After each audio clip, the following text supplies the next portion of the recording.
Yo, how's it going, everybody? I wasn't too sure if I should make this because I just, it's a long story, but I seen this Reddit post about this lady. She was saying essentially she wanted what she wanted, and she wanted to have certain standards, and those standards were being criticized, and she wanted to affirm her desires and her beliefs. In my opinion, I guess you can have whatever you want. You can, or at least you can desire whatever you want. I want $1 million. I want a mansion. I want a Ferrari. Do I really want a Ferrari? Not really. When you learn about like the stupid stuff involved, like it's like getting a Benz. A Benz sounds great till you realize that it can only go to like one dealership. The prices are expensive. Getting like a new key fob or whatever is super expensive. It's just like it's a high maintenance vehicle. I don't even know. I think it's just for rich people or a way to move money. That's just my that last part was like just a joke, but I could be wrong about that. But my thing is just this is worldly knowledge. Let's just put that in the front center.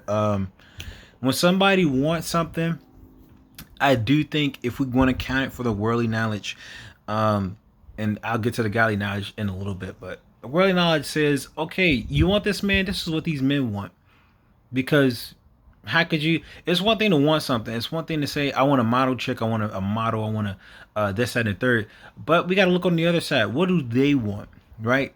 Because they always say on one end, oh yeah, the women wants what she wants, she don't have to deal with you. But the thing is, let's flip it. Like the men want what they want and they don't have to deal with the women.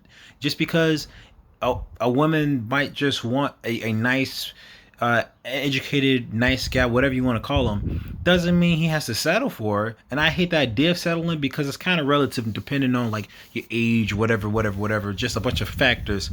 But the thing is, you can want what you want, but in a worldly sense, be realistic. Now, am I doing this whole what the Sierra prayer? I think that's what they called it, where it's a Sierra's an entertainer, so her making a prayer about getting a I guess entertainer. I don't even know what Russell something, Chuck Simmons, Russell Simmons. Um, he he can want what he want, and if he wanted a pretty girl like Sierra, from what I recognize, at least I remember she was being pretty.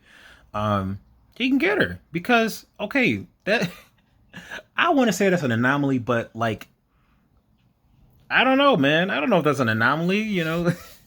I mean, but she was a pretty girl. He wanted a pretty girl, and he committed himself to her, and he gave her a whole lot. I think I heard he bought her masters, and he was really out here doing his thing, and again, you can, and this is I guess I want to just kind of tell people what a small bit of game is that status is kind of relative, and this is why I have to say like status and high value, whatever you want to call it, is low key relative. The reason why I say that is when I describe higher tier men, whatever you want to call it, or higher tier women, just think about what is assumed with that, especially in terms of like our expectations. So if the late Kevin Samuels spoke about like higher tier women to be like thin and have good conversation and be submissive, and that could be mean like docile, have traditional feminine features, have I guess submissive. That's a huge word, and I do want to break that down. But just have a lot of like agreeable qualities, So she's not going to be doing all this like competitive, disagreeable, just aggression, And it's not even aggression, but it's just a whole lot of typically male, traditional qualities. My thing is, you can be that. You can be that. You don't have to say, "Oh, it's just gonna take a miracle for me to be that." You have to train yourself just like anybody else. Just like going for a job, and you have to be at this job for like over 40 hours. You train yourself to be a certain way in an environment that you want to be at. The same thing with men. If you wanna, you be the Chads.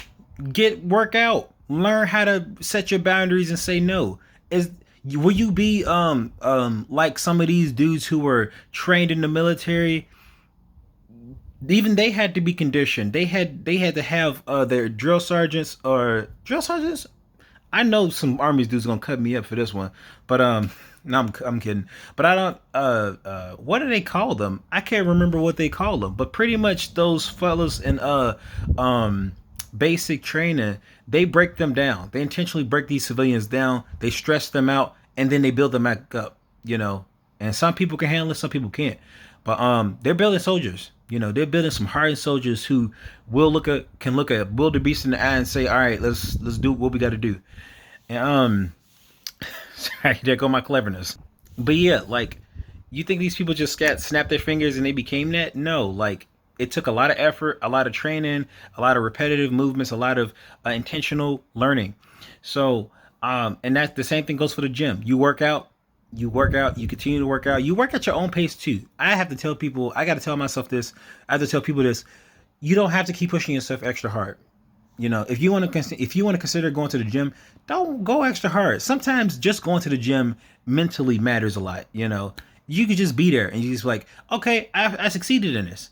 You know, sometimes you need to throw yourself a bone and be gracious and be like, yo, I may not have did 50 push-ups today, but at least I got to the gym and I could probably do one machine. You know, that could be a very achievable goal if you just don't want to go to the gym. Just do something very minimal, and so you can get that nice boost, that, like, what's that, serotonin, uh it's not epinephrine, I forget what the neurotransmitter is, but you get that, like, that feel good. You like, yo, okay, I did this, you know.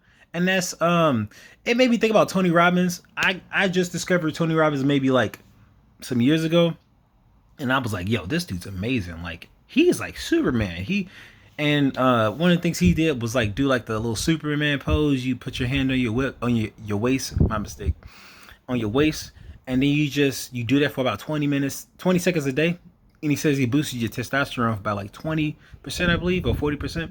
I was like, that's dope, you know, because I feel like it's something that's conditioning us, like, you know, it makes us feel like it's a job well done. But that's besides the point.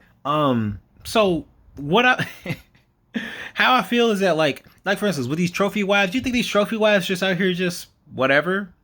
You know, even from 600-pound life, for one, that's an anomaly. But like, even what's her name, Tammy Sladen or whatever, her sister worked hard, and then she got herself a man because she put in the effort. You know, I'm like, I'm not saying that you can't be accepted as you are. You sure can. You sure can. But the thing is, be the best you can. Don't be ashamed of yourself. Accept yourself fully. And if it means going to the therapy, and I'm kind of reciting stuff for myself, but hit the therapy and talk to people and have them uncover that hidden baggage you got, so you can let that stuff go and eventually discover the new you, discover the improved you, and improve yourself. And so I just want to encourage people, because I'm like, yo, this successful, these values and stuff, we have this long standing stereotype that there are weak men, there are strong men, there are weak women, there are strong women. There are the weak, and there are the strong.